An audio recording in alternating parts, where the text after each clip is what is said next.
America के राष्ट्रपति Donald Trump ने शुक्रवार को एक घोषणा पत्र पर हस्ताक्षर किए, जिसके तहत H-1B वीजा शुल्क को सालाना 1 लाख अमेरिकी डॉलर यानी करीब 88 लाख रुपए तक बढ़ा दिया जाएगा।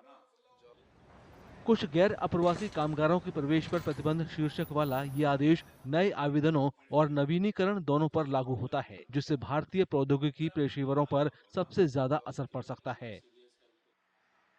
नए नियम का असर टाटा कंसल्टेंसी सर्विसेज, इन्फोसिस, विप्रो और टेक महिंद्रा अमेरिका जैसी बड़ी भारतीय आईटी कंपनियों पर पड़ सकता है। ये H-1B वीजा हासिल करने वाली शीर्ष कंपनियों में शामिल हैं। People will understand that nothing will change, and like gradually uh, we will be looking for opportunities in another countries, like in Europe, like in the GCC countries, so like UAE, etc. And of course, like US company hire Indian people, not because no, if they would have like Americans high qualified staff, they would hire them at the first place. But they don't have they don't have such stuff. Trump प्रशासन का कहना है कि इस कदम का मकसद visa कार्यक्रम के दुरुपयोग को रोकना है।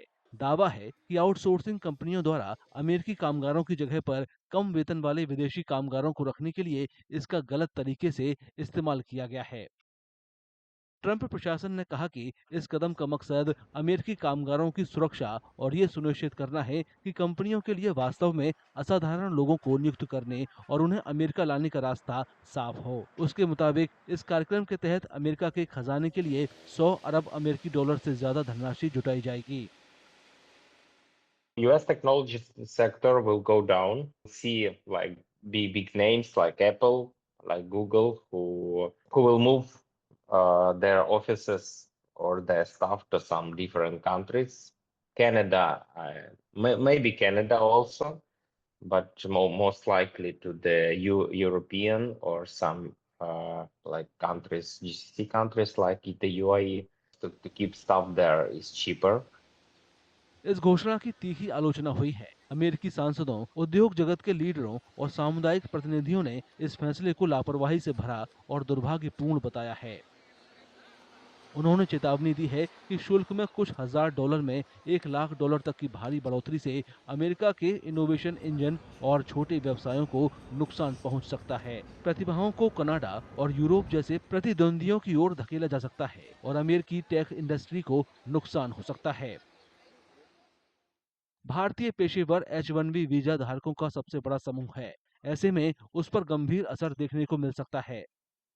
कई कंपनियां भारी भरकम शुल्क देने से हिचकिचा सकती हैं। इससे नौकरियां और लंबे वक्त तक अमेरिका में रहने की उनकी उम्मीदें खतरे में पड़ सकती हैं।